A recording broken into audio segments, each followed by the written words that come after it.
On behalf of Vikalp Sangam, good afternoon and very warm welcome to all of you who have taken the time to join us today. We have dialogue with our friends from Deccan Development Society from Telangana. Before we go further to introduce them and the theme for today, I'd like to give a very brief introduction to Vikalp Sangam. Especially for those of you who are participating in our event for the first time. Vikalp Sangam is a platform, it's a network of initiatives engaged in creating systemic change. We could call them systemic alternatives from across the country and working in different areas of our society like education, energy, livelihoods, economics, politics. You see a range of themes here. And when we say systemic alternatives, what we mean is initiatives that really fundamentally challenge the value system that our modern society is based on. And also experimenting with and demonstrating different ways that celebrate diversity and taps into collective wisdom and organizes life more in alignment with nature. So if you go to our website, vikalpsangam.org, it has a collection of more than 1,200 stories. You'll get an idea of what we mean by systemic alternatives. Each of these stories is an experiment in envisioning and creating a new society.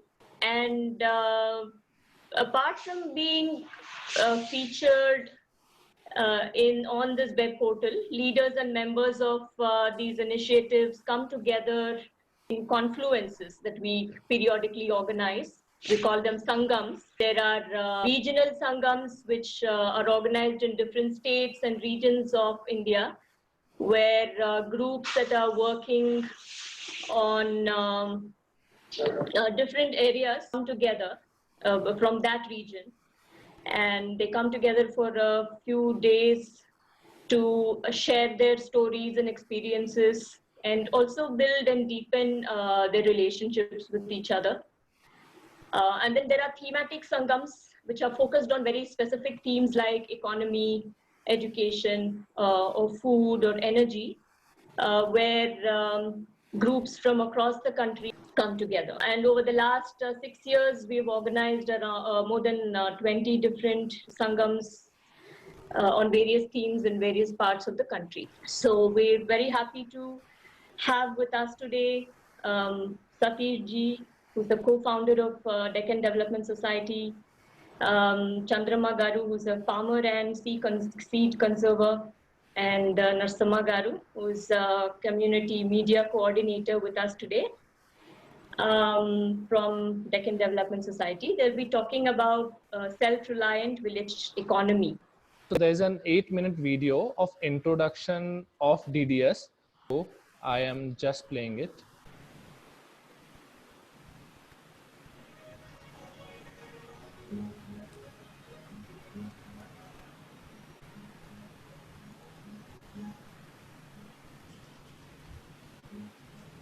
Increase the volume. Yeah.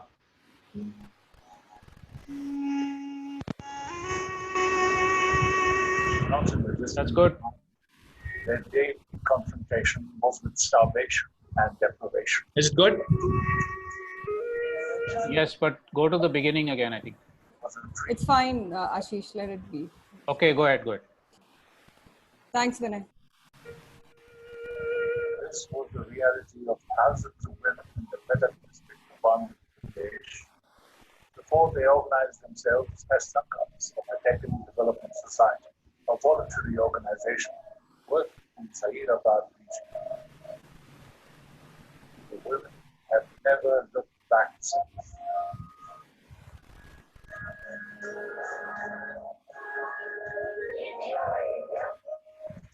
The very first action plan of the 10 days delivery process is the people's plan.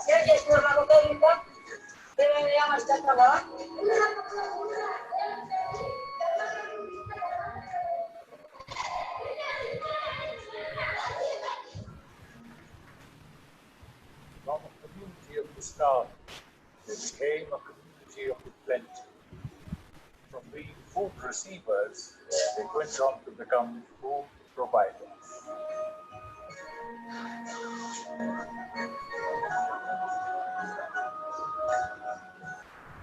The Tech and Development Society works in 70 villages. Each village has a Sangha, a village-level women's group. The women primarily belong to Dalit castes, socio-economically the most marginalized groups in India. They have refused to be put down by this marginalization, demonstrating an extraordinary capacity to regenerate their lives through regeneration of their soils, their agriculture, their environment, and their communities. Through a cycle of autonomies, they have designed their community sovereignty. More than 80% households in the DDS communities grow all the food and nutrition they need in their pocket-sized farms. And now, food sovereignty. Their monumental achievement has been their 15-year-old millet-based alternative PDS founded on the principles of local production, local storage, and local distribution systems. Through this effort, they have proved that even the most marginalized communities in one of the most ecologically challenged regions of the country can live a life of dignity without having to look for their food from outside. Their alternative PDS has influenced Perfect. Thank you. the historic National Food Security Act to introduce millets for the first time in the national PDS and endorse the principle of local procurement championed by DDS women. Of an even larger significance is the seed sovereignty achieved by the women of DDS. Every one of them conserves and uses more than 15 to 20 seeds in a household seed bank. Their control over seeds is absolute. Their community seed bank in every one of their villages conserves over 70 to 80 local seeds, which anyone in their community can borrow and plant in her farm. While the rest of the farmers in India face a seed crisis every season, the DDS women don't need a single outside seed for their farming.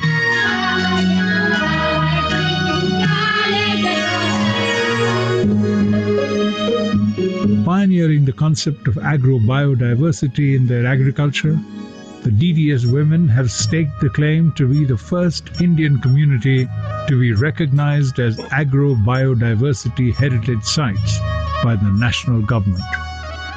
They have also literally designed the agro-biodiversity chapter of Government of India's National Biodiversity Strategy and Action Plan. Besides food and farming, the women have made great strides towards their own autonomous healthcare system. Based on local knowledge and using plant medicines, they cure more than 50 diseases in their villages free of cost. They not only offer safe healthcare, but also save over 5 million rupees every year to their communities. The autonomous market, established in 2001 by 3,000 women, has grown 600% in volume in the last 10 years. It trades ecological produce of the DDS women and offers a 40% dividend every year to all its members. All decisions are taken democratically and women lead this process.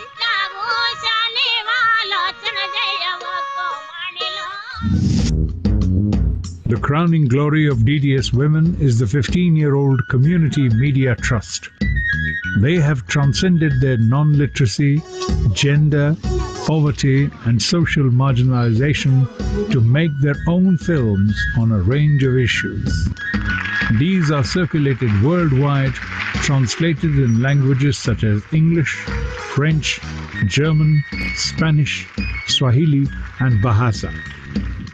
They are the first Indian group to set up and operate a community FM radio station, an all-women, all-Dalit radio station.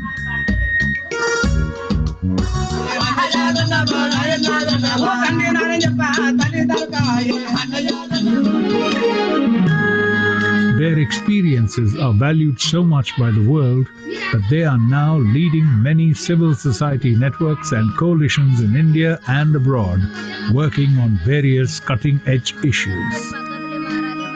Traveling to over 15 countries worldwide, they regularly participate in global debates on food sovereignty, ecological farming, biodiversity, and community building. From the village lanes of Medak to global highways, the path they have traversed is truly astounding.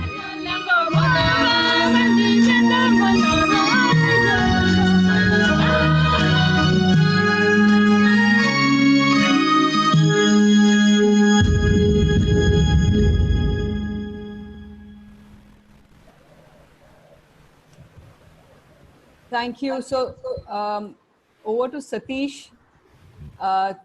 Once again, welcome Satish and team, and I'm sure you'll introduce everyone to us. And I think all of us are excited to listen to you guys, and thank you for taking this time out to be with us. Satish, the online space is all yours. Thank you, Juhi. I'm Satish. I'm the co-founder of DDS and the director who looks after its operation. Our history has been already told by the film. I hope the film ran well for all of you to see and understand that there was no problem with it. I am today sitting here with 4 of my colleagues who sort of link from one generation to another.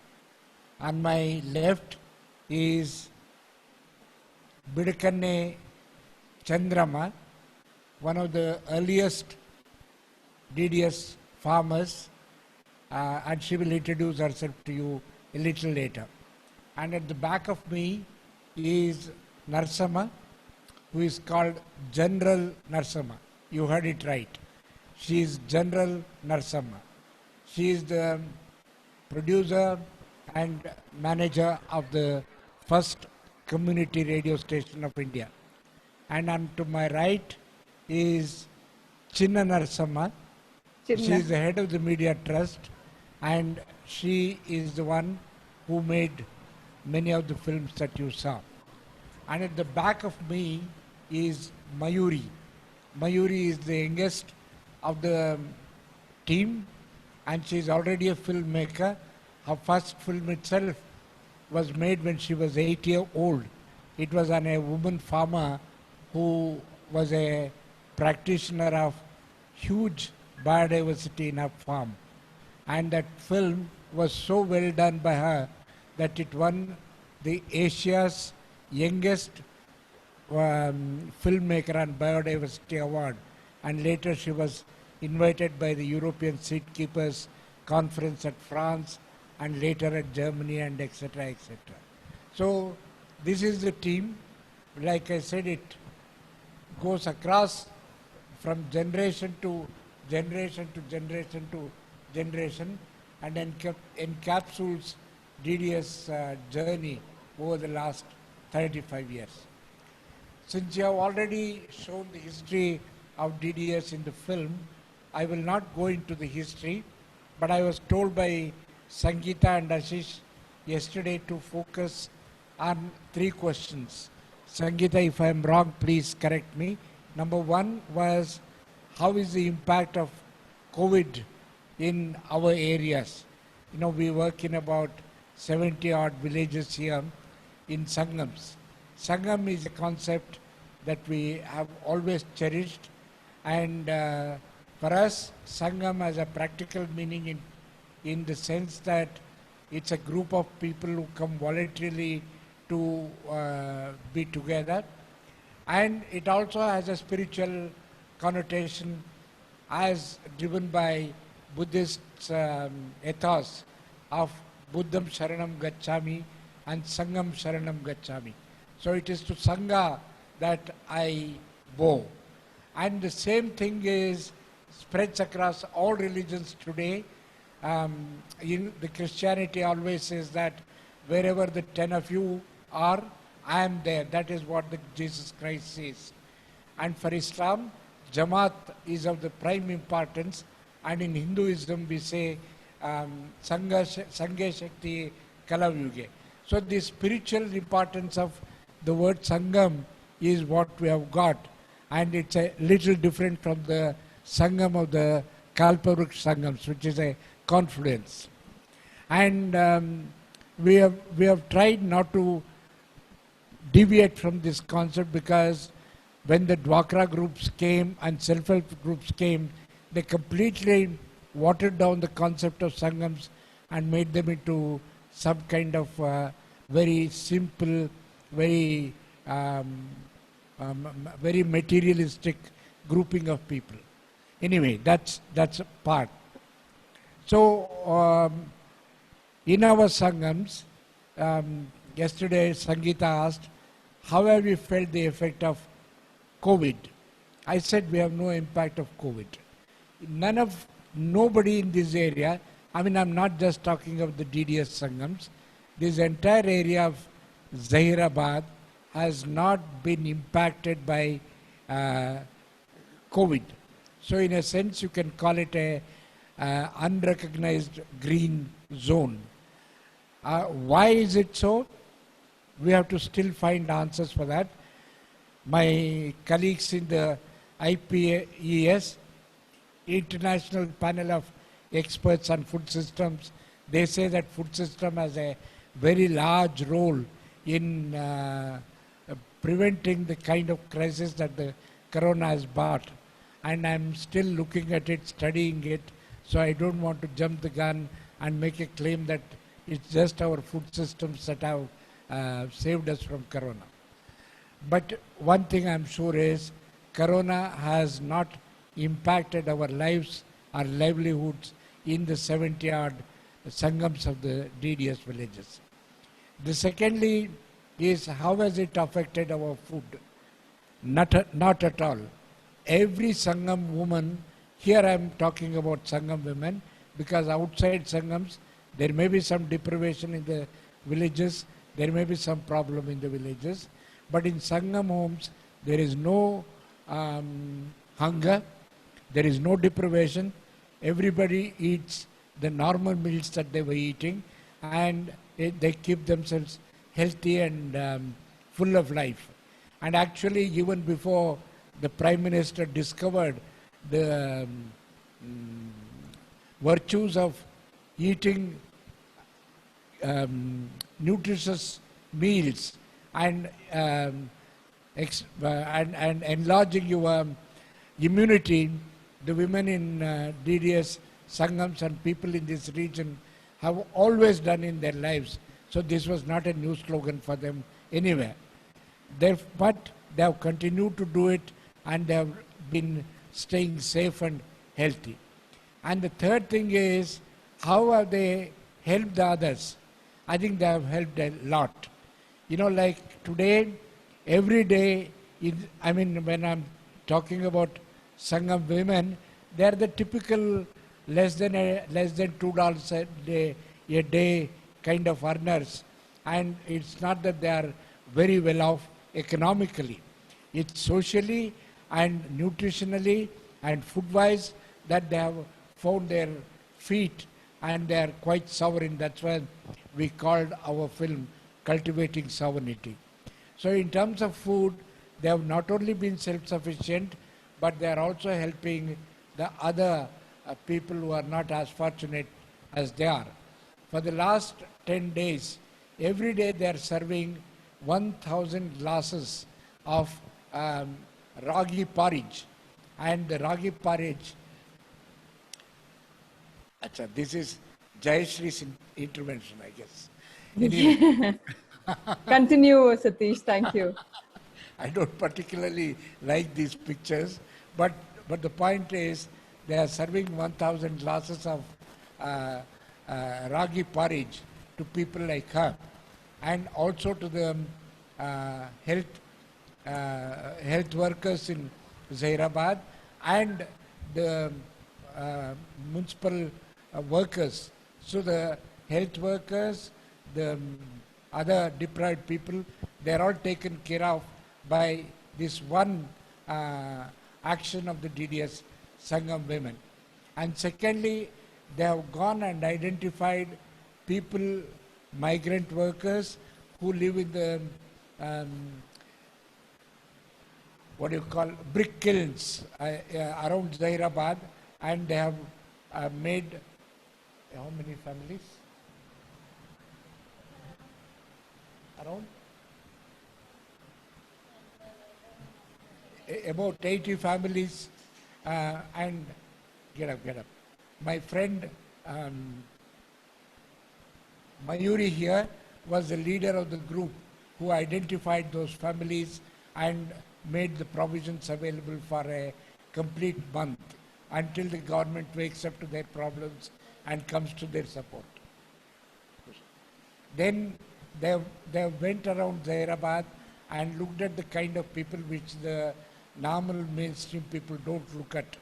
The old people, the kind of houses which are headed by old people, the kind of houses where the single women headed households, and people like that who are not normally in the media and therefore suffer double deprivation.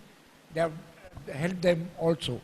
So they have generally seen, I often ask them, does it mean that we have completely taken care of the poor in Zahirabad? They say that we don't know whether we have taken care of everyone, but to the best of our knowledge, there is no poor person who is untouched by us. So I think this is a testimony to the fact that even if you are poor, even if you are what is derisively called the peasant communities, if they are finding their voice, their strength and their autonomy, they can also take care of the world around them, even in conditions as severe as this. So that's here I stop, and I am open to questions. And before I stop, I'll ask each one of my colleagues to introduce themselves. Yes, please. Thank you.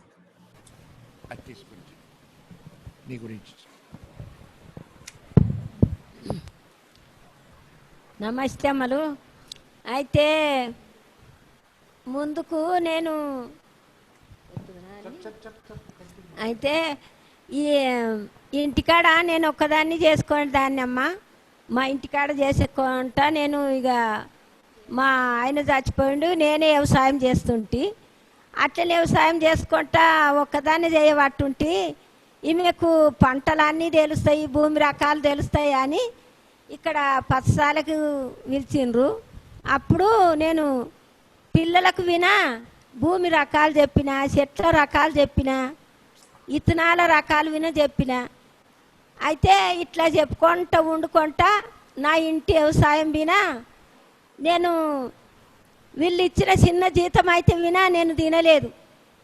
తినక వినా ఆపతున్నోళ్ళకు వినా ఇక కట్టుకొనుడు కొనుకొనుడు ఇట్లా భూమి చేసుకొని DDS గురించి వినా నేను ముందుకు వచ్చినమ్మ. నేను భూమిలోనే భూమితోనే నేను చాలా పని చేసుకుంటా. భూమి నాకు మా అత్తమామ ఇచ్చింది 1 ఎకరన్నర భూమికి ఉండే నాత. ఆ 1 ఎకరన్నర భూమికి ఇక వీళ్ళ సోపతి వచ్చిన సంది నేను 20 ఎకరాల భూమి వినా పట్ట చేసుకున్నామ్మ. నేను చిన్న కొనుక్కున్నా, 20 ఎకరాలు ఒక్కనాడు కొనుక్కోలేదు. అట్లనే ఇక వ్యవసాయం పని, నాకు 3 కొడుకులు, మంచిగా పని చేసుకొని ఇక ఇప్పుడు ముగ్గురు కోడళ్ళు ముగ్గురు కొడుకులు వ్యవసాయంతో బతుకుతున్నాము. ఎసొంటి వ్యవసాయం అంటే నేను ఎసొంటి వ్యవసాయం అంటే ఆర్గానిక్ వ్యవసాయం చేసుకుంటామ్మా. యా పంట పెట్టని పసిపేని ఆర్గానికే పెడతా, తోటేని ఆర్గానికే పెడతా, జొన్న రకాలు ఆర్గానిక్. నేను అన్ని రకాల పంటలు వేసుకుంటా, కొర్రలు, అనుములు, బెబ్బెలు అన్ని కూడి 50 రకాల పంటలు వేసుకుంటామ్మా. నేను 50 రకాల పంటలతోని నేను మస్తు ముందుకు వచ్చిన. నేను మస్తు మందికి సంఘాలలో చెప్తా నేను నా వ్యవసాయం గురించి. యాడ రాకపోతే ఆడికి పోతామ్మా నేను. So translate, she is Chandramma from Bidikane village who lost her husband when she was fairly young, but she didn't lose her hope. She looked after the 1.5 acre of farm that was left behind by her husband along with her 3 children. She has been continuing to farm organically. She's also one of the first permaculture farmers of this area. And looking at her kind of farming, DDS invited her to be a teacher in the green school that DDS had. And there she has taught children about the varieties of soil, the varieties of seeds, the varieties of crops, and by and large about all kinds of biodiversity. And with the money that she got, she has been able to buy small amounts of farm to be and expanded her farm into 20 acres today, all by herself, all through her own earnings. She also is the major seed keeper of DDS. She runs the central seed bank of DDS, where she says that she has 70 to 80 varieties of land races which she maintains. Wow, thank you, Satish. I wish we could all just applaud her, but I'm sure all of us are wanting to clap for her. So please tell her that. అందరూ నీకు చప్పట్లు కొడదాం అనుకుంటున్నారు. వేరే వేరే చోట ఉన్నారు, కొడతారు. Great. నమస్తే, అందరికి నమస్తే. మీ అందరితో నేను మంచిగా అయినా అందరికి నమస్తే. Namaste.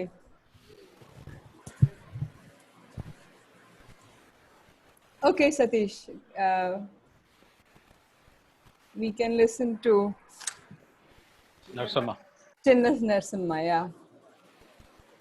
నమస్తే, నా పేరు నరసమ్మ, మా ఊరు పస్తపూరు. నేను 25 ఏళ్ళ నుంచి నేను డిడిఎస్లో పనిచేస్తున్నా. అయితే నేను ముందు కూలి పని అసొంటి దాన్ని పోతుంటే, ఇప్పుడు నేను కెమెరా నేర్చుకున్న సంది నేను వేరే వేరే దగ్గర పోయి వేరే తోటి అట్లా రైతులతోని అట్లా సినిమాలు అట్లా చేస్తామన్నమాట. మళ్ళా వేరే దేశాలు పోయినా, వేరే దేశాల మీద పోయి బీటీ కాటన్ మీద, మళ్ళా కలిపి రకాల పంటల మీద అట్లా మేము ఒక 100 రకాల సినిమాలు అట్లా చేసినామన్నమాట. అందరూ ఊరోళ్ళు, ఆడోళ్ళు, చదువులేని అసొంటి వాళ్ళు మా కమ్యూనిటీ మీడియా సెంటర్ నడిపిస్తారన్నమాట. Thank you. Chinna Narsamma says that she used to be a farm labor until 20 years ago, when she learned camera work, and with the camera work her life has expanded into making films for fellow farmers, fellow women, and it has not just confined her to her area but also taken her to various countries, various states, and she has made cutting edge films like on BT cotton and biodiversity, agrobiodiversity, etc., etc. She has gone to 22 countries in 5 continents. Wow. And Narsamma heads the Community Media Trust, which is a group of women who are all rural, and most of them are non-literate, and they all come from disprivileged backgrounds.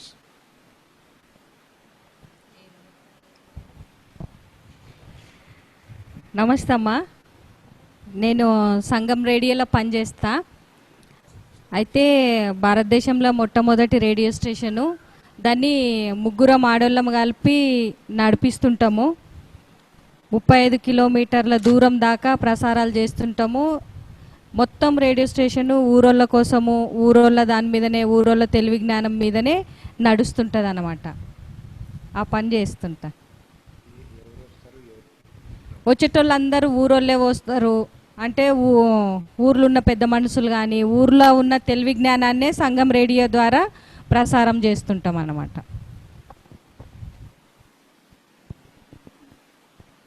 General Narsaman is the producer and actually the person who pioneered the community radio in India. Her community radio is the first community radio of the country, and now there are 3 women, all of them Dalits, who run that radio. And the radio is probably I don't know about other community radios, but this lives on the principle of horizontal communication, in the sense that there are no experts and there are no non-experts who participate in their programs. Every village woman who comes there is an expert, and their knowledge and their experience is what makes them participate in the programs. It is their discussions, their talks, their songs, etc. that runs the radio. It's a 100% local radio, and works for local songs, local folk art, local language, and things of that sort.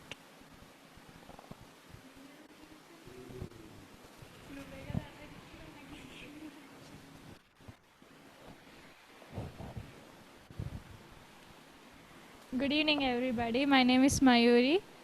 I am a filmmaker on biodiversity. Biodiversity kind of things. Now I'm studying in my second BA Mass Communication. Thank you, Mayuri. Thank you, Narasimha. I think very inspiring stories. And Satish ji, if you have anything to add, please go ahead. Else, there are quite a few questions coming from our participants. So we could even go on to the questions.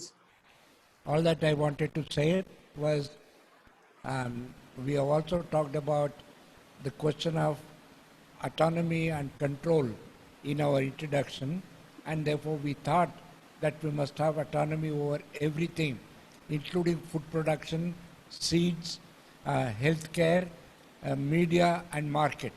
And therefore the people who are sitting around me represents those people who are holding up the autonomy of these various aspects of DDS, and that's why they are here. And Mayuri is the youngest addition to that. She also is from the same kind of social background like the others, but she is trying to transcend that background. She is now studying second year of journalism, and she has already made 4 or 5 films. She has traveled 5 countries, including Senegal in Africa and Canada and Europe. And therefore, she is the one who carries forward this torch from her elders. Some years ago, we made a program called Handing Over the Heritage. I mean, the kind of rich heritage that Chandrama and others have left. It is the task of younger people in DDS to carry it forward, and Mayuri is probably today's last link for us. So with that, I stop. Thank you so much, Vinay. Do you want to take the questions forward now? Yeah, I think there had been some 3-4 questions till now. So I will quickly go to the first question, which was asked by, I'm not sure, Mr. or Miss AR. To the questions, just a small announcement, because we'll be having, we expect to have a lot of translation going back and forth. We might go on till 6 o'clock and not till 5:30. So just wanted to let everyone know about it. Thank you. Yeah, go ahead, Vinay. Yeah. So as I was mentioning, the question is around, like I think the initial journey of DDS itself, like what was the struggles faced by you in initial phase of this journey to bring the people together and the government issues, etc. I think this would be directed towards Satish ji you. So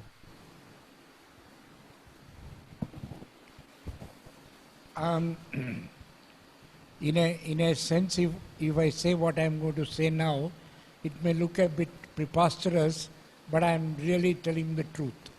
We did not face much problem in bringing people together or setting up the Sangams here. We came as a group of urban professionals with the kind of, hang up that we have a lot of knowledge and we need to transfer that knowledge to the rural people, and that's our task. But very soon we found out that we had very little answers to their problems, and therefore all solutions must come from them.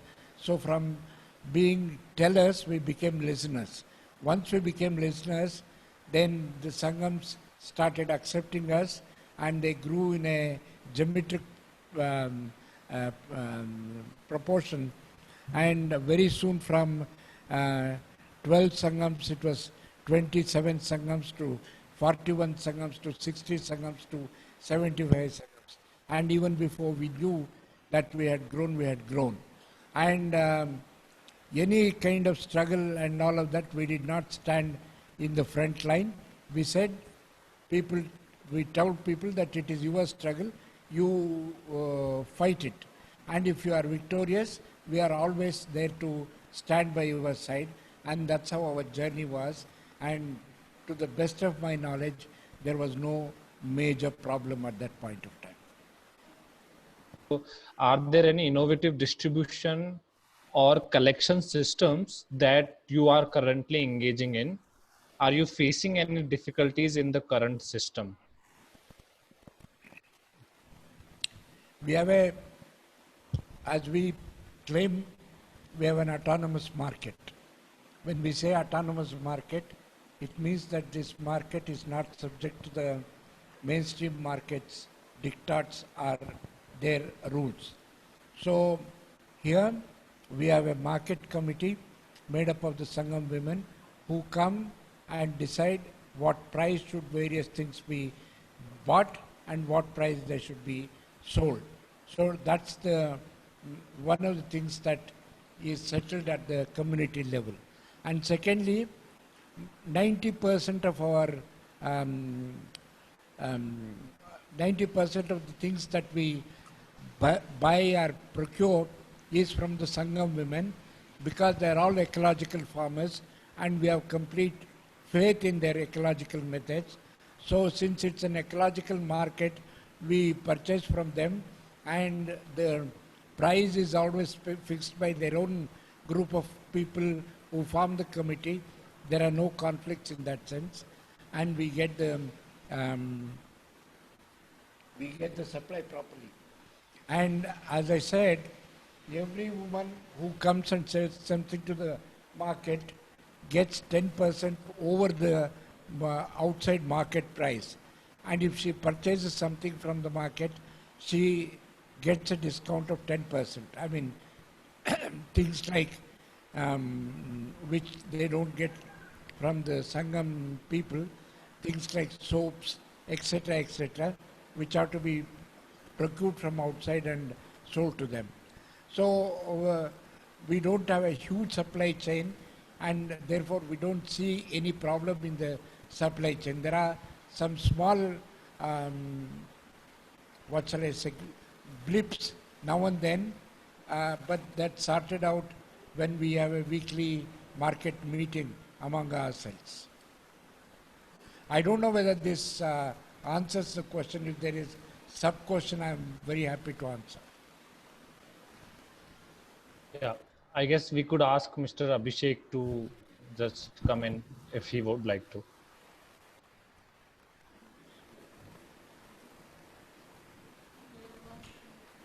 Okay, So if not, then I could go for the next question. Vinay, Yeah.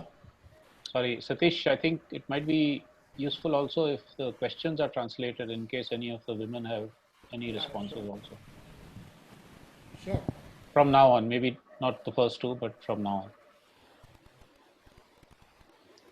Sure. So if, Vinay, sorry, if I can ask a question which is directed towards the women before you go on to the next question, would that be okay with everyone?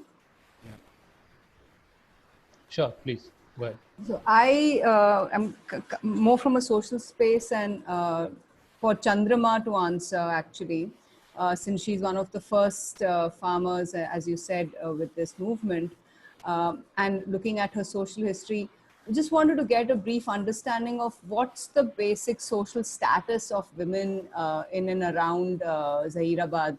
Has this movement also helped them to become more stronger in terms of the governance and the local systems there?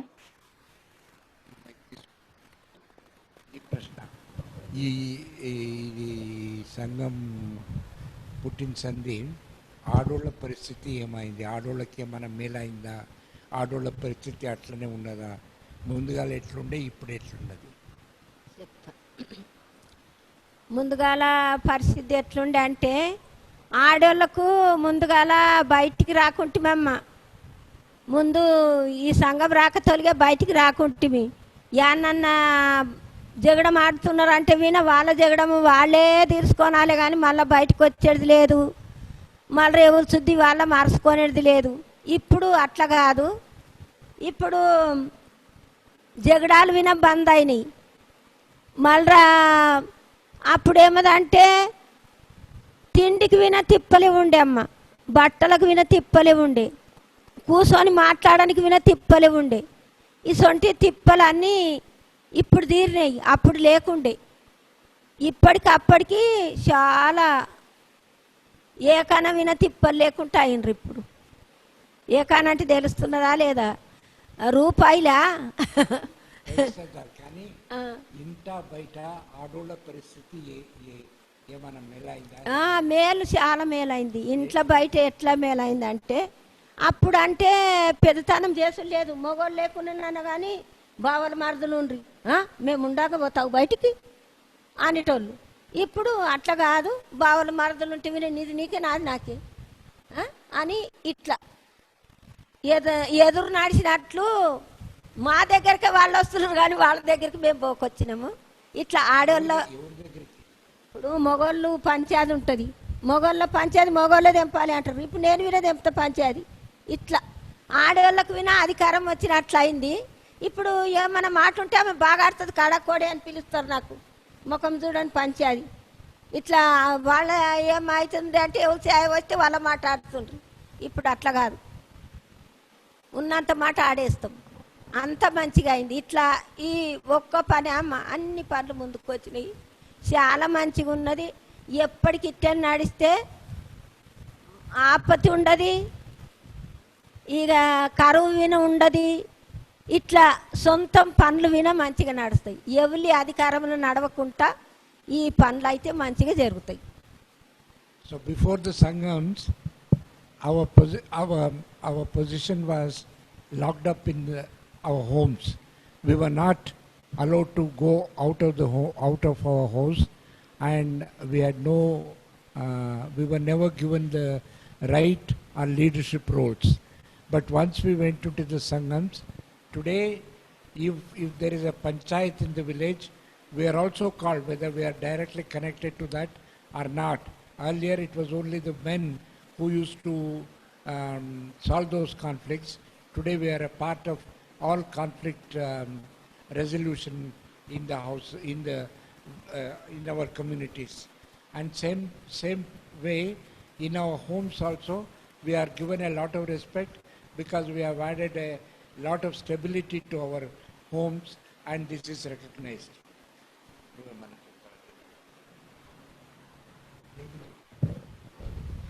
DDS వచ్చిన సంధి ఆడోళ్ళకి ఎక్కువ మట్టుకు ధైర్యం అనేది వచ్చింది.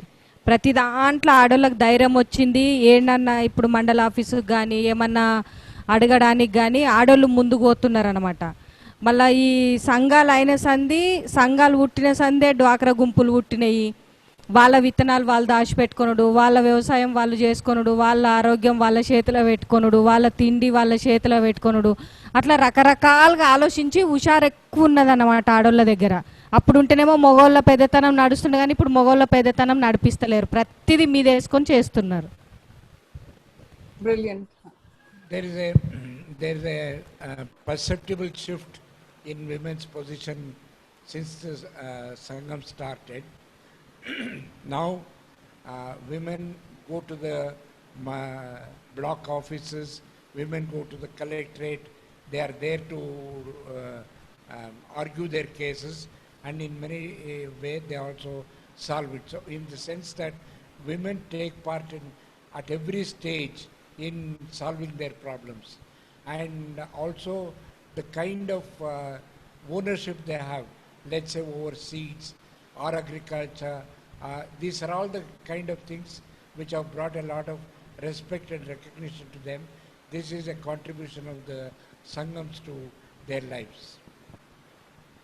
Thank you so much. Actually, there's another question that goes along with what we began with, which could probably be either Chinna Narasimha or General Narasimha answering it, being the head of the media trust.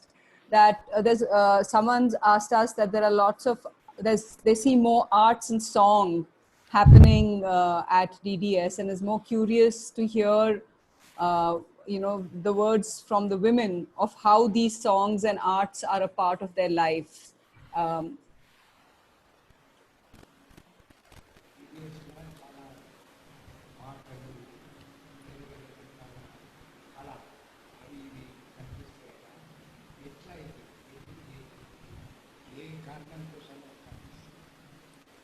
ఏ కారణం అంటే ఇప్పుడు చంద్రమ్మ చెప్పినట్లు అప్పటి వాళ్ళు ఇంట్లోకి వెళ్ళి బయటికి వచ్చేది భూగులుండే కాపుల కారణాల దగ్గరికి వాళ్ళు పని చేసేది, వెళ్తా భూమి అంటే ఏమిటిదని తెలియని వాళ్ళు అసొంటిది ఉంటుండ్రే అన్నమాట. మళ్ళా వాళ్ళకు తిండితోని కష్టమే, బట్టతోని కష్టమే, అన్ని రకాల కష్టం ఉంటుండే. ఒక్కరు కూర్చొని వాళ్ళ ఎత్తకథ ఏంటిది చెప్పుకోనన్నట్లు ఉంటుండ్రే అన్నమాట. అయితే ఇప్పుడు ఏమైందంటే ఇప్పుడు కూర్చోనుడు, మాట్లాడుకోనుడు, ఒకరిది ఒకరు అర్థం చేసుకోనుడు. మళ్ళా ఇంకొక ఆమె బాగా అయిందంటే ఆమె కంటే నేను ఎక్కువ బాగా కావాలి అనేది. మళ్ళీ మన సంఘంలో కూర్చోనాగానే ఒక పాట పాడాలి. ఆ పాట పాడినప్పుడు ఆమెకు ఒక సంతోషం కానీ ఆనందం కానీ అట్లా కలిగేటస్ ఉంటుంది. మళ్ళీ ఇప్పుడు బట్టతోని మంచి బట్టలు కట్టుకోనికి అయినరు, మంచిగా కడుపుకు తిన్నికి. అప్పుడు ఒక పూట తిన్నికైనా ఆయాసం ఉండే, ఇప్పుడు 3 పూటల తిండి విన దొరుకుతున్నది మనుషులకు. అట్లా అన్నిటితోని అన్ని రకాల మనుషులు ఉన్నారు కాబట్టి వాళ్ళకున్న అనుభవం ఏమిటిదో మాయాసొంటలకు చెప్పిండ్రు దాని గురించి. మేము ఇట్లా బతికినాము. అయితే ఇప్పుడు మీరు బతకాలనుకుంటే మీ చేతిలో మీరు ఎట్లాంటివి తీసుకుంటే బాగుంటారని వాళ్ళు మాకు ఎంటుండి నేర్పించిండ్రు. కాబట్టి ఇప్పుడు అన్ని రకాల మనుషులు, అన్ని రకాల ఇది సంఘం అంటే ఈ కుల పొల్లకి ఆ మత పొల్లకి అని ఏం లేదు, ఇది అన్ని కులాలకు కలిసిన సంఘం అన్నమాట. అట్లా అయ్యి ఒకరి బాధలు ఒకరు అర్థం చేసుకున్నారు, ఒకరు సంతోషం ఒకరు పంచుకున్నారు. అట్లా అన్ని రకాలతోని ఇప్పుడు వీడియో కానీ రేడియో కానీ ఇప్పుడు దుకాణంలో మార్కెట్ అయితే మార్కెట్ ఎవరు పెద్ద పెద్ద జమీందారులు అసొంటిది, లేకుంటే ఇప్పుడు మా జరవదల మార్కెట్ అని గంజులు ఉంటుంది, అసొంటి వాళ్ళు నడిపించాడు అన్నమాట. అది ఇప్పుడు మా ఆడళ్ళ చేతిలోనే ఉన్నది కాబట్టి ఇది ఒక కళ తిరిగా కనిపిస్తుంది అన్నమాట అందరికీ. ఇది మా చేతులతో నడిపిస్తాము, మా పైసలతో నడిపిస్తాము అనేది. పాటలు అంటే ఇప్పుడు కలిసే కోసేటితో పాటలు పాడతారు. మళ్ళా అప్పుడు ఇసురుతుండ్రి, గిరిని లేకుంటే దాన్ని ఇసురాయి మీద పాట పాడుతుండ్రి. కరెంట్లు లేకుంటే మూట కొట్టే పాటలు పాడుతుండ్రి. ఇప్పుడు గానుగులు చేసేటప్పుడు గానుగుల పాటలు పాడుతున్నారు. అట్లా అలా పాటలన్నీ తీసుకొని దీనికి ఒక అర్థం వేసుకొని ఇప్పుడు విన్న పాడేటి వేరే వేరే రకాలలో పాటలు పాడుతున్నారు. అట్లా ఇవి ఇప్పుడు మన పాటలు మన రేడియోలలో కానీ మన టీవీలలో కానీ మనం కూర్చున్నప్పుడు పాడుతున్నప్పుడు కానీ మీటింగ్లలో జరిగినప్పుడు కానీ ఇట్లా మందికి పరిచారం అయ్యి అట్లా పారకపోతున్నాయి అన్నమాట. Thank you. అంటే ఈ పాటలు అవన్నీ అన్నిటివి వాళ్ళ తిప్పల కానీ వాళ్ళ సుఖం కానీ పాటల రూపంలో చెప్పేటోళ్ళు. కాకపోతే అది మనకు తెలియకుండే. ఇప్పుడు ఎవ్వరు వచ్చిన విడ పెద్ద పెద్ద పేపర్లు పెద్ద పెద్ద వీడియోలు అవన్నీ పెద్దోళ్ళనే చూపిస్తాయి కానీ చిన్నోళ్ళను అనేది ఎవరు చూపియ్యరు కదా. కాకపోతే ఈ చిన్నోళ్ళ దగ్గర బిడ్డ మస్తు తెలివి జ్ఞానం ఉన్నది. వాళ్ళ దగ్గర పాటలు ఉన్నాయి, వాళ్ళ దగ్గర కథలు ఉన్నాయి, వాళ్ళ దగ్గర ప్రతి ఒక్క దాని గురించి తెలివి జ్ఞానం ఉన్నదన్నమాట.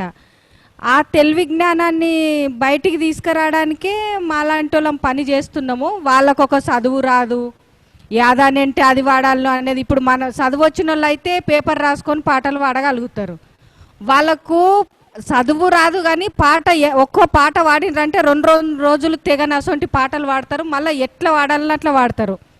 వాళ్ళకు ఒక సంగీతం ఉండదు, ఒక తబలు ఉండదు, ఏముండదు. కానీ అంత వినసొంపైన పాటలు విడ వాళ్ళ దగ్గర ఉన్నాయన్నమాట. అంత తెలివి జ్ఞానం ఉన్నది ఊర్లల్లా అని. So there are 2 aspects to it. Aspect number 1 is all this songs and music and art was a part of their life. When they went to weed, when they went to harvest in the field, when they were grinding the flour, all these times they used to always sing, and song was a part of their life.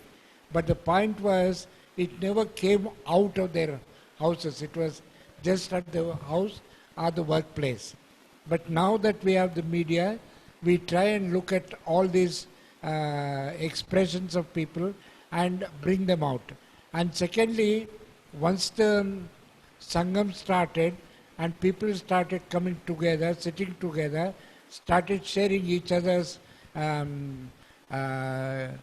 triumphs and travels, then part of it also came out in the form of songs.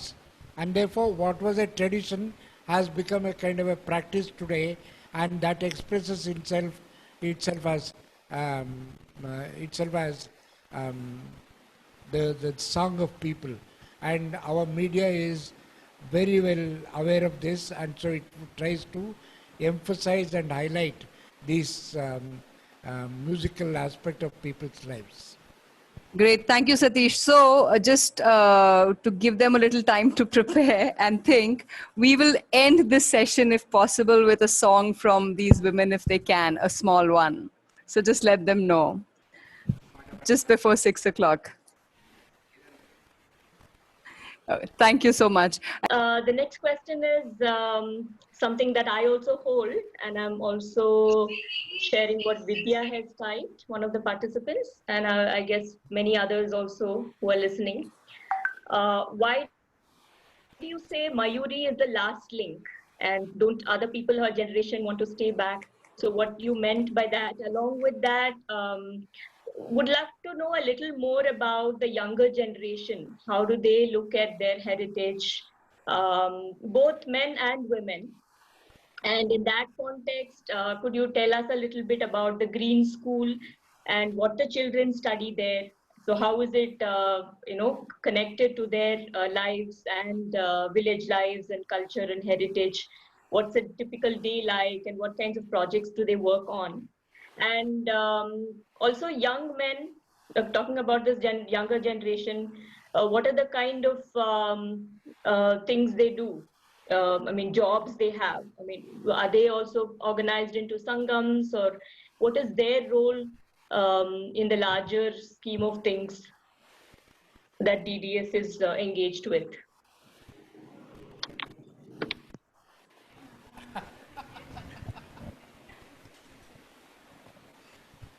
Maybe last link was not an appropriate word, but at this moment, she is our youngest link in this whole group, because she comes from the same background, she has the same disprivilege, but she is able to overcome that and able to take her life in her hands to the extent possible. And yeah, that's what I would like to say. You see, she is studying in Hyderabad. She lives in a hostel. She lives by herself, and these are not the kind of things that girls in this area are very familiar with. And she studies journalism, which is unknown. Okay. Satish, the general question about younger generation, how are they seeing all this? How they see all, I mean, see all what? Everything that DDS is doing. So are the younger, apart from a few like Mayuri, are the other younger women still interested? Are the men in any way interested, the younger boys, in continuing with, say, agrobiodiversity traditions or with agriculture in general? So for example, does Chandrama's 3 children now help her with her farms to take care of the 20 acres that she has? Okay, we start with Chandrama. నీ పిల్లల్ని భూమి చూసుకుంటున్నారా, అక్కడ పని చేస్తున్నారా, లేకుంటే వేరే ఎక్కడైనా చేస్తారా? ఎక్కడ వరమ్మా మా భూమిలో పని చేసుకుంటాము. వాళ్ళు దెయ్యంగా వినా ఇంకా ఒక్కళ్ళు ఇద్దరిని ఇట్లా పిలుచుకొని మా భూమిలో పని చేసుకుంటున్నాం మేము. మా పిల్లలు వినా నా మాటని వింటారు. పని అయితే మంచిగా పోతున్నది. వ్యవసాయం ఇంకెక్కనైతున్నా కానీ తుట్టి పడకొచ్చిందమ్మా. అందరికీ నమస్తే. Her children are continue to take care of her farm, and that's their full-time job. They don't do anything else. అంటే కలిపి పంటలు పెట్టుడు అదన్నీ వాళ్ళు చేస్తారు. So they also follow the kind of principles that Chandrama followed. Organic, biodiverse agriculture. నువ్వు చెప్పు. అంటే అందరూ చదువుకొని కొలువులు చేయాలంటే కాదు కాబట్టి ఎక్కువ మట్టుకైతే వ్యవసాయంలో పని చేస్తాము. ఊర్లలో ఉన్న వాళ్ళు అయితే పని చేస్తారు.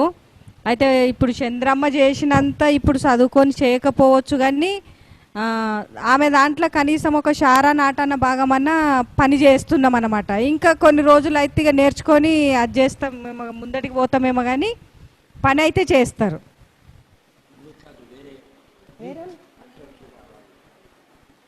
యూత్ అంటే జైరాబాద్కి దగ్గరలో ఉన్న యూత్ వినకపోవచ్చు, కానీ లోపలికి ఊర్లలో ఉన్న యూత్ పిల్లలు కూడా వ్యవసాయం మీద చేస్తారు, వ్యవసాయంలోకి పోతారు.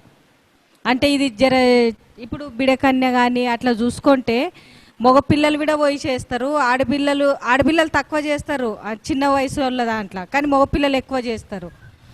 ఇప్పుడు జైరాబాద్ పస్తాపూర్ అట్లా తీసుకుంటే ఇది జైరాబాద్కి దగ్గర ఉన్నది కాబట్టి వేరే పనులు చేసుకుంటారు వ్యవసాయంకు కాకుండా. అంటే కంపెనీలకు కానీ లేదనుకుంటే ఏమన్నా చిన్న చిన్న షాపులు నడిపించుకోనుడు కానీ అట్లా చేస్తారు. కానీ జైరాబాద్కి దూరం ఉన్న ఊర్లలో అయితే వ్యవసాయం చేసుకుంటారు తప్పకుండా. We are close to a small town called Zairabad and Pastapur, the village where we live in, is close to Zairabad. Therefore, most of the young people here look for jobs in Zairabad, like in various companies and manufacturing units, etc. But once you start going inside the interior villages, let's say about 5 kilometers from Zairabad, from Hyderabad, 5 kilometers from Pastapur, internally, then they all, most of them are engaged in agriculture. Young men are more into agriculture than young women, but as the women grow older, they also get into agriculture. So in that sense, there is not a great deviation between the kind of agriculture or engagement in agriculture than their parents. I asked the General whether they also follow the principles of biodiversity, organic, etc. And she says by and large, they do. Great. So adding to this question is about the Green School. Can you tell us a little bit more about the Green School where Chandrama teaches? Green School was a wonderful dream which ended. That's fine, but it was still something that you started. So let's hear about it a bit. We started about 23 years ago. We started Green School. At that time, we had a grand dream that there are two kinds of Indias, the India and the Bharat, as all of you know. And we said we will concentrate on Bharat as much as we can, and also to see that children who have never gone to school, children who have been deprived of being schooled, will be schooled in the Green School. And the Green School will work on the principle of formal schooling as well as the skill development, and mostly the skills which are needed by the rural communities. Therefore, we had things like permaculture, pottery, and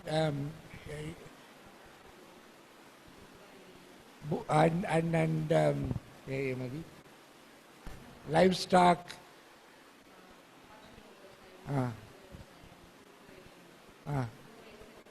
and masonry, and things like that.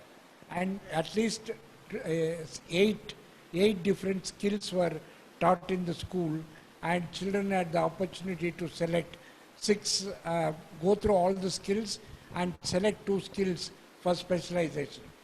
And as you can see, the school, it was built on an ecological principle. Wow. No building had cement or wood or steel in it. And it also was an attempt to integrate the dome structure which had become Islamic in people's minds, to make it secular and applicable everywhere. And that's a side story. But the point was, we wanted to get all the young people in the villages together and take them through this kind of a curriculum. And we also brought rural artisans as teacher alongside the regular B.Ed kind of teachers who taught them the formal education. And it ran quite well for a long time, but by then the society had started changing. There were 2 or 3 things that we confronted with. Number 1, psychological, that we were accused of being anti-Dalit because we were pushing Dalits into what was a regular, the kind of occupations that they wanted to get out of. The second thing was, when the whole world is marching towards government jobs and other things, why should they not do it? Let them go. And the third thing was the kind of money that the government was putting into building social welfare, hostels, free schooling, etc. When we started Green School, there was no school within 10 kilometers of the Green School area, but then number of schools started there and free hostels came. All of them were great temptations for the parents to put their children into. And these children, as you see in the film, they are making organic jaggery, which is something that children have never been taught. So, I mean, it was a dream that took a long, that took several strides, and every day of that dream was wonderful for us. But when it ended, we felt very sad. But then there must be some end in the history for every experiment, I guess. Thank you. Vinay, we have some more questions, right? Yeah. So there was one question from Amitabh Bhattacharya. It's like, I think it's a very generic question, but you could try to answer it according to your understanding. What is the state and government's role in this amazing community? What is the question again? what is the state and government's role in DDS and like the community that you've created around DDS? Very little, I guess. Okay. Would you want to try and tell us why?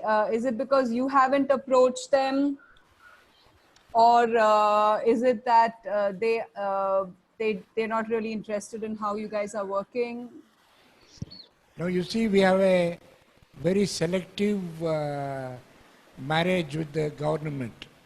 We have looked at things where it will help our people. For example, there are several government programs which started as as something that DDS had started and advocated. I'll go to two examples. Number one, that women together can lease a land was a program that was done by DDS about 30 years ago. And the government took it up about 15 years ago or so. And we were happy to dip into that program, get the money, and get the women land and lease. The second is the Manrega program which the government started. About in 1987, we started what we call 100 days of eco-employment, which was in summer. So we said that every Sangam member should get 100 days of employment in a year, and those 100 days of employment should improve her land, her agriculture, and we will, DDS will fund that program. So that became Manrega, and we were very happy with it. And the third and most important part was when the government, this SC corporation, Scheduled Caste Corporation, started what it called purchasing of land for the SC women, which was something which was pioneered by DDS almost 25 years ago. And we got thousands of women from the DDS Sangams to dip into that program and own their lands. So all these were fine, and we partnered with the government. But whenever partnering the government meant, what is it called, kiss of the spider woman, we said no, we will not work with you. We have our own separate existence. So no DDS Sangam became a Dwakra Sangam. No DDS Sangam started a FPO and things like that, where we knew that ultimately the government and its tunnel vision of what is development would completely eat away whatever little autonomy or sovereignty that the women had developed in themselves. So that's our relationship with the government. Thank you so much. I think Vinay has a question that goes along with it. Yeah, so there had been few questions around land. So first question was by Bhargava Gada, is like the Sangam members participating should need land for doing millet cultivation. But what about landless members? How they are included in this? And at the same time, on a similar line, another question was asked from Mr. AR, which is, how about the land ownership among the farmers? Farmer own the land, and if so, there are class difference according to the size of the land, are there?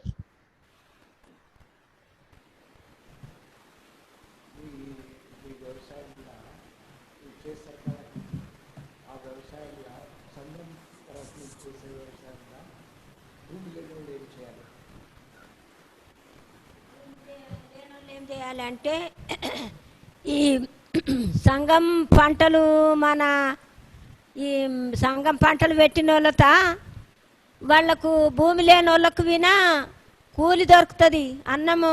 ఇప్పుడు ఏంటంటే వాళ్ళు ఈ జొన్న గోయనికి వస్తే జొన్నలు వస్తాయి, శనగ గోయనికి వస్తే శనగలు వస్తాయి. అరేక పంట మనత ఎన్ని విధాల పంట ఉంటే వాళ్ళ ఇంట్లో వినా అన్ని విధాల గింజలు ఉంటాయి. పైసలు ఎన్ని వచ్చిందనగానే ఉండయి, కానీ తిననికి అన్నం ఉంటుంది. వాళ్ళకు విన మేలు అవుతుంది, వాళ్ళు విన కొనుక్కున్నారు. కావులు భూములు కట్టుకున్న కన్నా కానీ ఇట్లా ఈ పంటలు పెట్టిన వాళ్ళతో విన. ఇప్పుడు ఒక సంఘంలో ఒక 5-6 మంది ఆడోళ్ళు ఉండరంటే వాళ్ళకి భూమి లేదు అనుకుంటే వాళ్ళు మాట్లాడుకుంటారు ఏం చేయాలని. అట్లా ఇప్పుడు ఎవరికన్నా తిప్పలుండి మేము భూమి కట్టిస్తాము, మా పిల్లల పెండ్లీలు ఉన్నాయి, మా ఇంట్లో తిప్పలు ఉన్నదని ఎవరన్నా పెద్ద రైతులు వస్తే భూమి ఎక్కువ ఉన్నోళ్ళు ఈ సంఘపోలు కట్టుకొని కలిపి రకాల పంటలు పెట్టుకొని అందరు కలిసి పనులు చేసుకొని వాళ్ళు ముందుకు పోతుంటారు అన్నమాట. అట్లా చాలా కట్టుకొని చేసుకున్నారు. So to answer your first question, because our agriculture is labor intensive. Most of the landless get a lot of work on our lands, and our wages are not always paid in cash, but in kind. And therefore, if we have 10 different kinds of produce in our house, the person who works on my farm as a labor also has 10 different kinds of grains in a house. Therefore, the food security that I enjoy also gets spread to the persons who work on my farm. This is number one. I mean, two distinctions are made. One is the agriculture which is machine intensive, kind of agriculture which doesn't promote people's participation. We are rescuing the agriculture from that and making a lot of people participate in it. We are generating wages and livelihoods and food security. Number two, most of us have lands, small or big, so there is hardly any landless person in our communities. But if there are, let's say, 10% of the people who are landless, they are given the option to take a land on lease and work on the land as a group and take all the benefits from that land lease. So these are some of the ways that we look after the interests of the landless people.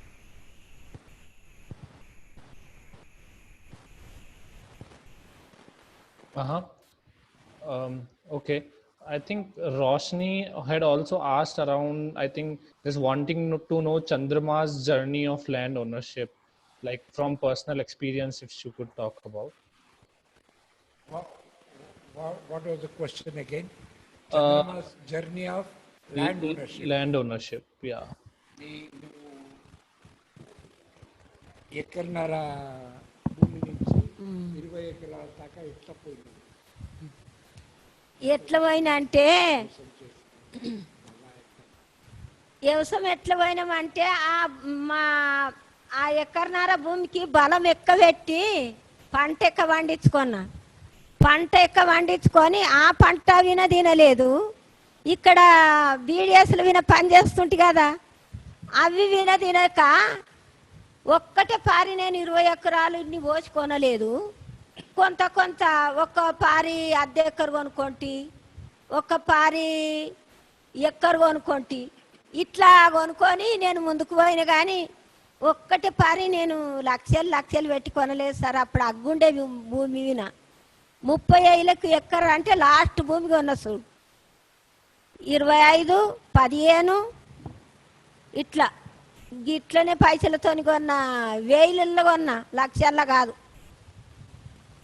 So my small patch of land which I owned, I tried to increase the fertility of the land, of that land, with all my means. I mean, as I said, she's a permaculturist and she knows how to grow soil and how to grow the land fertility. And so by investing on that land and its fertility, I grew double the crop that others would grow. And simultaneously, I was also working with DDS, and I would get some remuneration every month. So I took all this and I started purchasing small pieces of land every year. I never bought 20 acres at one time. Half an acre this year, a quarter acre next year, and like that I started expanding the land ownership that I had, and ultimately today I have 20 acres.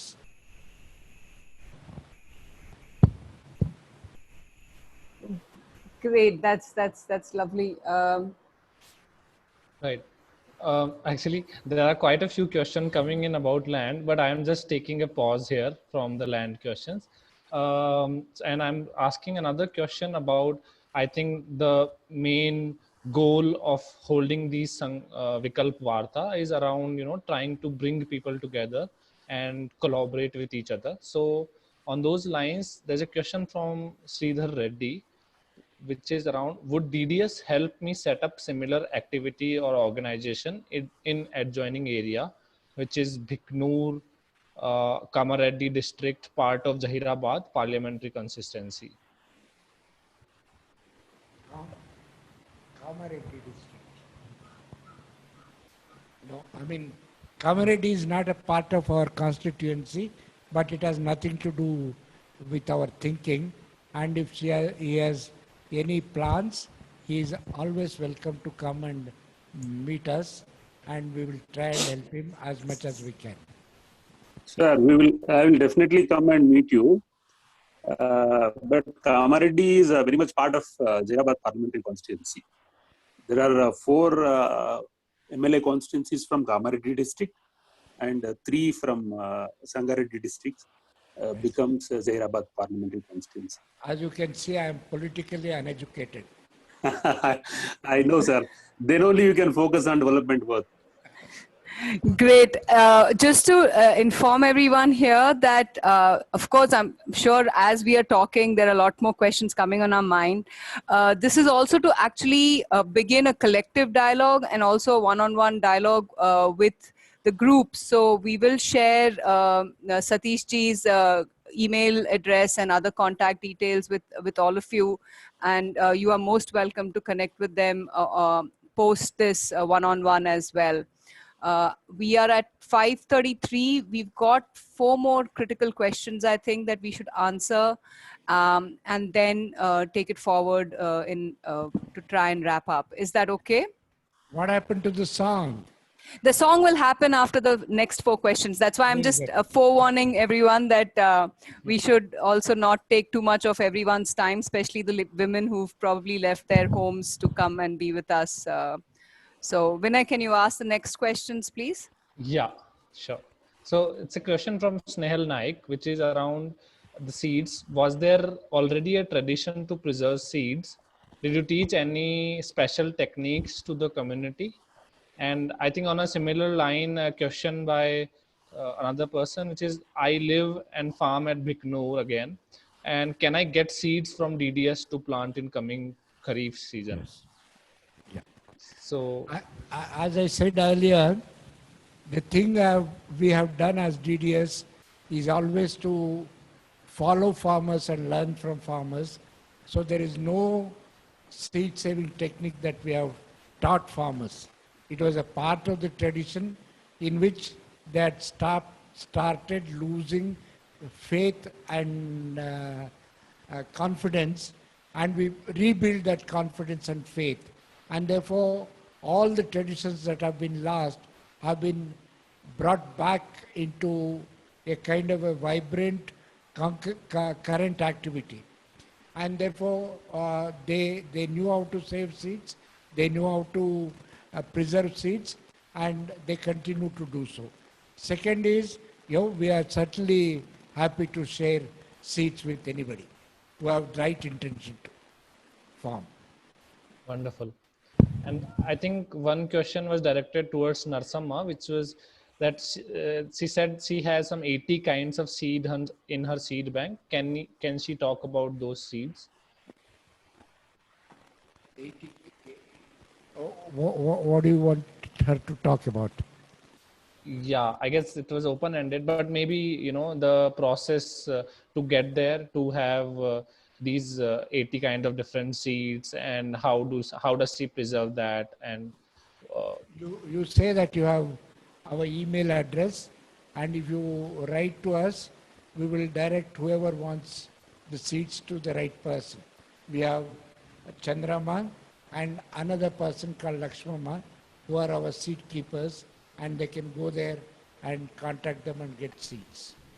Satish, maybe she can just talk about what kinds of seeds, what kinds of millets, what kind of rice, etc. Very briefly. నీ దగ్గర ఎన్ని రకాల విత్తనాలు ఉన్నాయి, దాంట్లో జొన్న రకాలు ఎంత, వేరేది చిరుధాన్యాలు ఎన్ని అట్లా? జొన్న రకాలు 6 రకాలు ఉన్నాయి సార్. ఈ పునాసై పచ్చజొన్నలని గుండు జొన్న అని ఉంటుంది, 2 ఎర్రజొన్నలు, తెల్లమల్లె జొన్నలు, ఎర్రజొన్నలు, అత్తగోడాన్ల జొన్నలు. So she listed 6 jawar varieties. ఇక తర్వాత సాయి జొన్నలు ఉన్నాయి, సాయి జొన్నల రకాలు. సాయి జొన్నల్లా గుండు జొన్న ఉంటుంది, తోక జొన్న ఉంటుంది, ఎర్ర జొన్న ఉంటుంది, అండవిన పేలాల జొన్న ఉంటుంది. ఇన్ని రకాల జొన్నలు. 5 varieties of winter jawar she listed again. 2 కలిపితే 10 రకాలు అవుతాయి. 10 రకాల జొన్నలు అయ్యాయి కదా. అయినాక కొర్రల్లో 4 రకాలు ఉన్నాయి sir. 4 varieties of foxtail millet. చెప్పు పేరు చెప్పు. ఎర్ర కొర్రలు ఉన్నాయి, తెల్ల కొర్రలు ఉన్నాయి, మనసు కొర్రలు ఉన్నాయి, నల్ల కొర్రలు ఉన్నాయి. Those are the names. Next. అయినాక ఇక అందులో ఇవి కోడి సామలు ఉన్నాయి, ఆరుగులు ఉన్నాయి, నల్ల సామలు ఉన్నాయి, ఇట్లా ఉన్నాయి. అయినాక Little millet varieties. తొగాళ్ళ రకాలు ఉన్నాయి సార్. Pigeon pea. 5 రకాలు ఉన్నాయి తొగాళ్ళు. 5 varieties. తెల్ల తొగరి, ఎర్ర తొగరి, మళ్ళా నల్ల తొగరి, అండనే బురక తొగరి, ఇట్లా అవి ఉన్నాయి.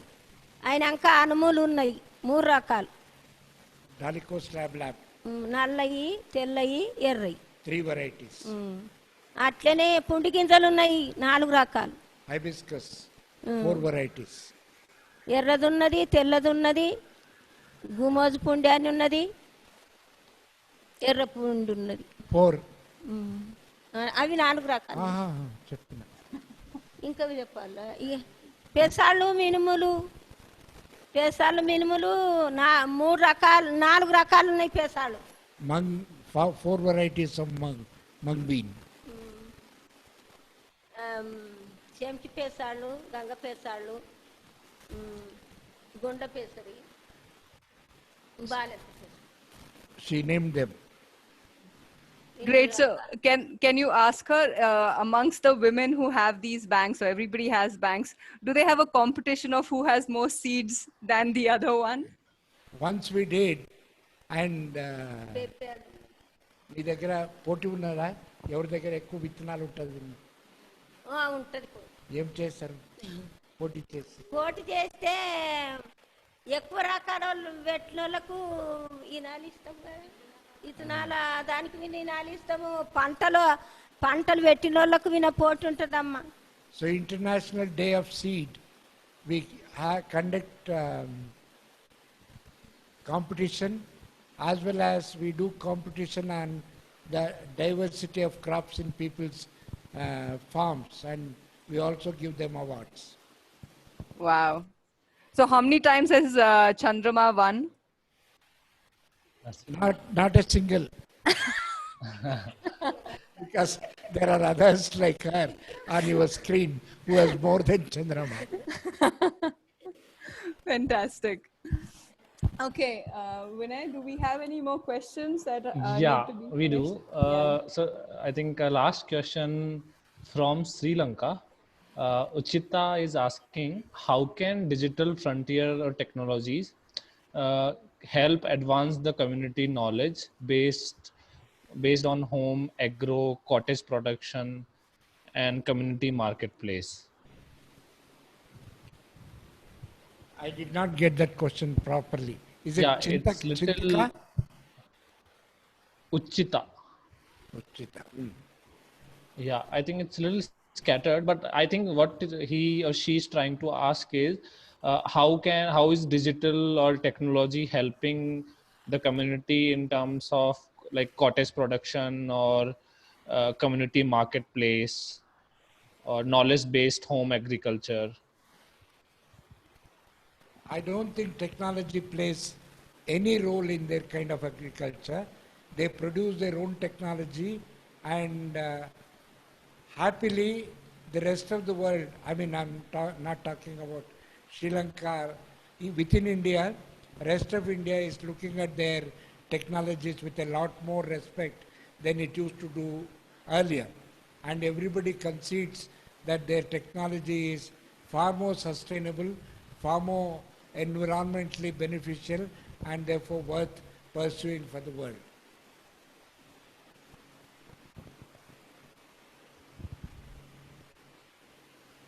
Yes, indeed.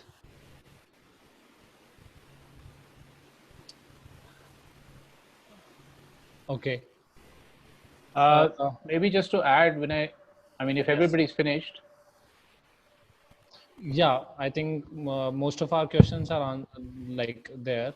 Questions have been asked, but yeah, Just you to can go add ahead. a couple of additional things that I know of DDS that might be interesting. One is their program called ConFarm, which I think was not mentioned, and I think the film was made maybe before ConFarm was started. So that's a program connecting about 100 consumer families in Hyderabad with an equal number of Dalit women farmers, where upfront they make a annual investment and in return get the produce from the women, but also build up relationships, social relationships, where they come and work on the farm and the women visit them in Hyderabad and so on. It's a very interesting thing. And I think even during this COVID crisis, Satish, I don't know, you can tell us whether that arrangement still carries on or not. No, it's going on, but I must say that it doesn't have the same amount of energy within it now. And we need to reinvest energy into it and put back the kind of life it had earlier.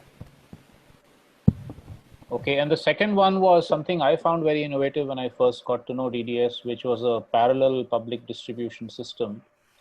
We all know the problems with the government-run PDS, not just in terms of corruption and so on, but also very poor quality grains coming from the so-called green revolution areas. And DDS had started a parallel system in these villages where local produce, especially millets, were available. And because they were local with no food miles, they were very reasonably priced, and of course healthy and organic and so on.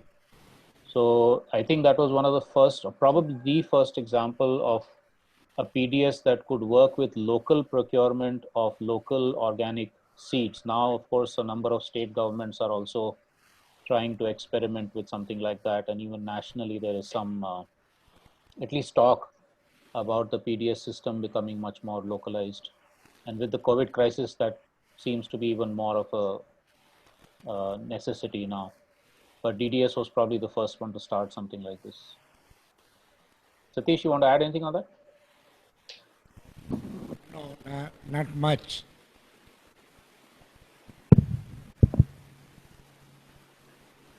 Okay, so we are at 5:45, and I see there was one question that probably you could answer, and we could take this as the last and then move on. Manas, who actually was our first speaker of the last series, and AR, want to know a little bit about, the class and gender challenges, if there are any currently, and how are they met? I think you had touched a little bit upon it when you were talking about the Green School, but if you could tell us a little bit more from a social perspective, if there are any challenges still and how they are met in, Yeah, I mean, you see, class challenges, it's not a challenge as such. It is a response to the existence of class system. For some reason, it is not as cruel as, let's say, in UP or Bihar. The classes don't oppress the lower classes. Here, at least in my life in this area, I have not seen that kind of a cruelty, that kind of a problem. The closest we encountered that was when we were doing a massive plantation program on community lands. One community, they said that if you plant on our hillock, we will pull out all the plants and we will disrobe your women and parade them on streets. They, of course, pulled out some 100 or 200 plants, and that was all they could do. The point I am trying to make, or I have not made, is the work we started with Dalit women was coterminous with the kind of pro-Dalit action that was coming from the government. So from the government side, nobody could say that you are doing something wrong, because we were always working with Dalits, which was also a government program. There was another program when houses were being built by Dalits in a village, and that they were being shortchanged. And we tried to intervene in that, and there again a kind of a class division existed, and that class division came into the fore. And we took it to the media, and once it got flashed in the media, and it became an embarrassment for the government, and therefore the district collector herself came and saw that the peace came back to that area, and so the program. So all I want to say is, in about 35 years of my life here, I can only count 2 or 3 such examples, and there were no large-scale class conflict or things like that. And in terms of gender, I've said that we have always put women in front, and we have always put programs that gave power to the women. And in a way, I mean, we were not a kind of a placard holding, agitprop group which went out to the streets at every provocation. We worked, and we worked fairly silently. And when the women emerged as groups with power, they really had power, and nobody could contain them anymore. And at times when there are been problems that are related to gender and caste and class, like for example, there have been 2 or 3 examples of girls being raped and killed in around these areas, not particularly in the villages where we work, but even if it's in this region, then the women of DDS Sangams have taken the lead. They have gone on protest marches, they have marched to the police station, got the cases registered, and got the guilty for it. So they have played a role even in terms of gender, but otherwise they have slowly got all the powers that they had once, or all the powers that they needed, into their hands. So there is not much that one can do to them and snatch back the power from them. This is broadly what I can say. I'm surely there are nuances, there are other ways of looking at it, and this is my limitation probably. Wow, thank you so much, Satish. That's, I don't know, it's truly inspiring and overwhelming. So, of course, questions keep coming. This will be the last one for all the women with you. A lot of people want to know, because of technology today, etc., will some of them be interested in trying to do like online classes on how to create a vegetable garden in somebody's home? Will they become teachers if given a chance to teach the larger lot of us? We even make videos and share around if courses may not be. Yeah. But would they want to be teachers for us, to us? Computer మీద teachers, online teachers. Computer మీద మీకు తెలిసిన విషయాలు, వ్యవసాయం అంటే ఏంటి, విత్తనాలు అంటే ఏంటి, మంది అడిగితే మీరు ఇప్పుడు ఎట్లా కూర్చొని అందరూ చూసి మాట్లాడుతున్నాము అట్లా మీరు ఎవరైనా నిలబడి ఇట్లా చేయాలి ఇట్లా చేయాలి అని క్లాస్లో చెప్పినారు.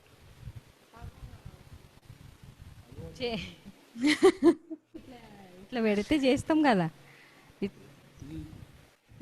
If you organize like this, we will.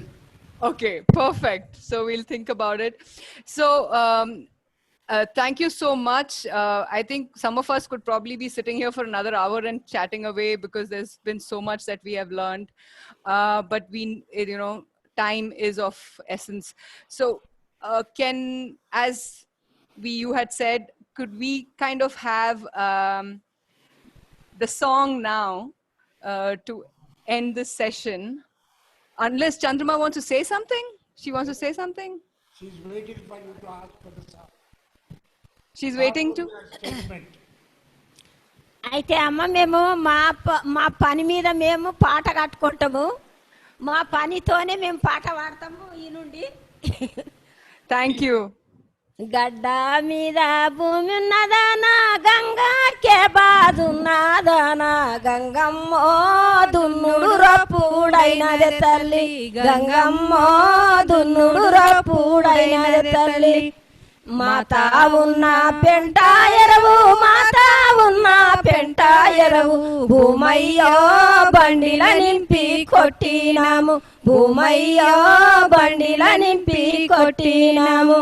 మా తాత ముని తాతాలంతా పాతాయితున్నారు మెత్తేసినారు భూమయ్యో గవ్వేయితున్నారు నేను పెట్టినాను భూమయ్యో గవ్వేయితున్నారు నేను పెట్టినాను. పంటాలన్నీ వెడతివి గాని పంటాలన్నీ వెడతివి గాని గంగమ్మో కలుపులెట్లా చేస్తవే తల్లి గంగమ్మో కలుపులెట్లా చేస్తవే తల్లి. నాకు ముగ్గురు కొడుకులైరి నాతా ముగ్గురు కోడళ్ళైరి భూమయ్యో అందరమై కలిసినాము భూమయ్యో అందరమై కలిసినాము. చెన్లా వండిన ధాన్యమంతా చెన్లా వండిన ధాన్యమంతా భూమయ్యో ఏడాదంతా సరిపోనాయే భూమయ్యో పిల్లనాయే. Wow, again, lots of claps. I'm sure all of us are clapping everywhere. So when we end this session, I'd like all the participants to switch on their videos so we can all see who was with us on the call so that everyone can see each other. So please switch on your videos.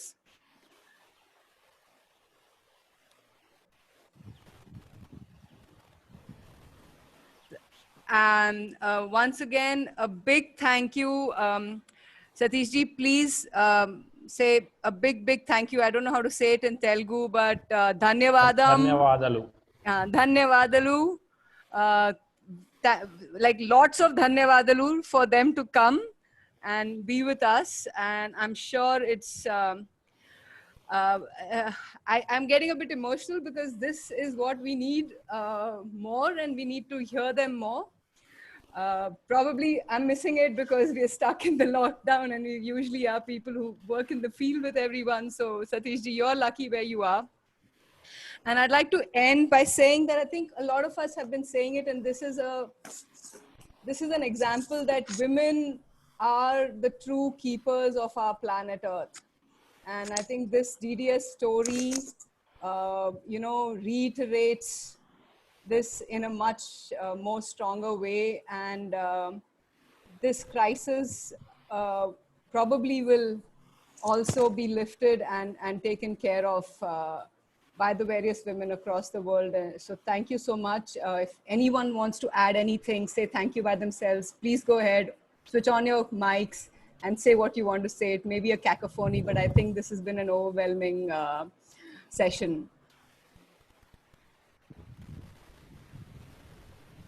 Thank you so much. Thank you, everybody. Thank you, DDS. Thank you, Satish garu.